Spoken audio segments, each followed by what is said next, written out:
ಏನ್ ಮಾಡ್ತಾ ಇದೀವಿ ಇವತ್ತು? ರವೆ ಉಂಡೆ ಮಾಡ್ತಾ ಇದ್ದೀನಿ. ರವೆ ಉಂಡೆ ಏನು ಸ್ಪೆಷಲ್ ಇವತ್ತು? ವರಮಹಾಲಕ್ಷ್ಮಿ ಹಬ್ಬಕ್ಕೆ ಮಾಡ್ಕೊಳ್ಳಿ ಅಂತ.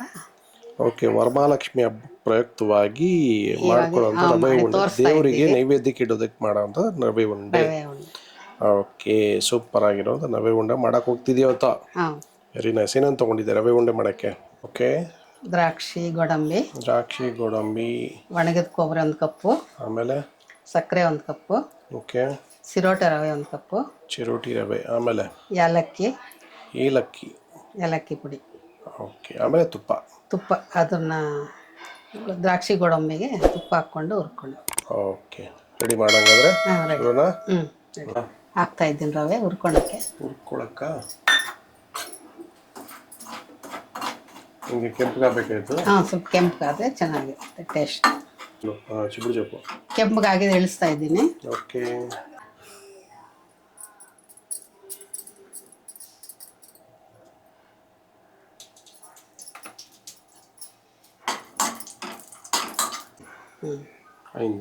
ಆಯ್ತಾ? ಸರಿ. ಒಣಗಿದ ಕೊಬ್ಬರಿ, ಏಲಕ್ಕಿ ಪುಡಿ,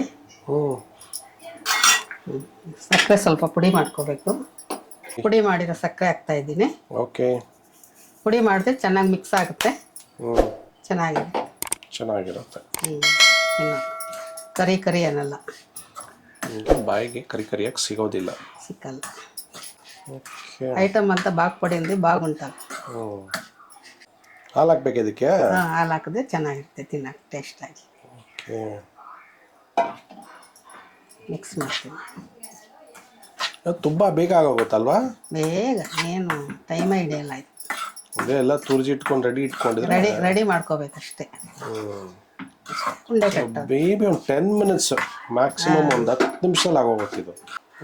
ರೌಂಡಾಗಿ ಬಾಲ್ ಮಾಡಿ ಇಟ್ಬಿಟ್ರೆ ಹಾಗೆ ಹೋಯ್ತು ರವೆ ಉಂಡೆ ರೆಡಿ.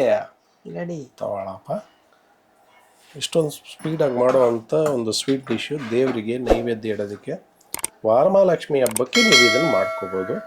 ತುಂಬ ಚೆನ್ನಾಗಿರುತ್ತೆ. ಒಂದು ಸಾಂಪ್ರದಾಯಿಕವಾದ ಒಂದು ಸಿಹಿ ತಿಂಡಿ.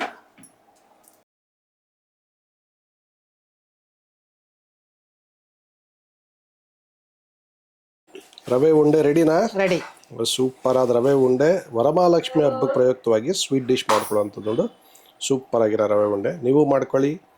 ಓಕೆ, ಮನೇಲಿ ಮಾಡಿ ತಿಳಿಸಿ ಹೇಗೆ ಬಂದಿದೆ ಅಂತ. ನಿಜವಾಗ್ಲೂ ಟೇಸ್ಟ್ ಮಾಡಿದೆ, ತುಂಬ ಚೆನ್ನಾಗಿ ಬಂದಿದೆ. ಓಕೆ, ನಮ್ಮ ವಿಡಿಯೋನ ಲೈಕ್ ಮಾಡಿ, ಸಬ್ಸ್ಕ್ರೈಬ್ ಮಾಡಿ, ಕಮೆಂಟ್ ಮಾಡಿ ಆ್ಯಂಡ್ ಶೇರ್ ಮಾಡೋದು ಮರಿಬೇಡಿ. ಬೆಲ್ ಬಟನ್ ಒತ್ತೋದು ಮರಿಬೇಡಿ. Happy cooking.